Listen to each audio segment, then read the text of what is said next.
Wala akong yardstick kung paano ko i-define Pero without delay. walang panahon, di Yes, ba? ma'am. Walang reglementary period. Yes, ma'am. So, sinasabi ninyo na nung first hearing na sinasabi ninyo may reglementary period, tama hindi po ba reglementary yun? O period, hindi? ma'am. Ginawa lang sinabi nating- mo mamalasin tayo pag hindi natin ginawa yung trabaho sa reglementary period. Nanggaling sa iyo eh.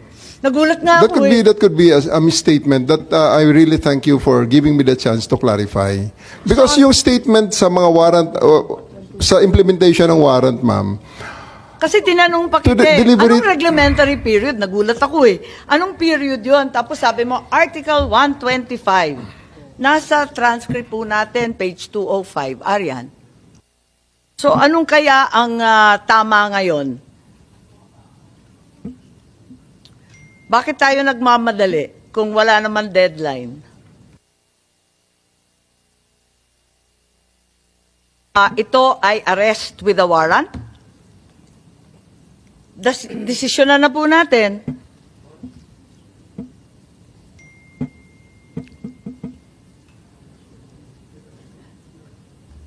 Naku, Senator Bato, pampresinto na ito.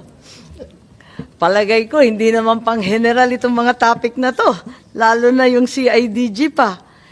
You know very well ang Article 125 does not apply to arrests with warrants. Di ba? So, either nagsisinungaling or nag-iiwas. Ano ba talaga? General Torre, please sagutin po ninyo, warrantless arrest ba to na may reglementary period?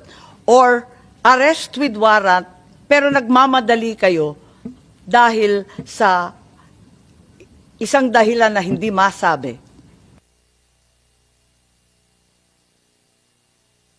am I going to answer, ma'am? You're asking me a question? Because I'm saying a while ago, and I think I was cut in the middle of the explanation, that I'm using that 125 just as a yardstick on how to I will look at the requirement of unreasonable. There's no reasonable Ang sabi delay po ninyo, supposedly. mamalasin tayo. Ayan mo, mamalasin naman kami pag hindi namin ginawa ang trabaho namin. Because how do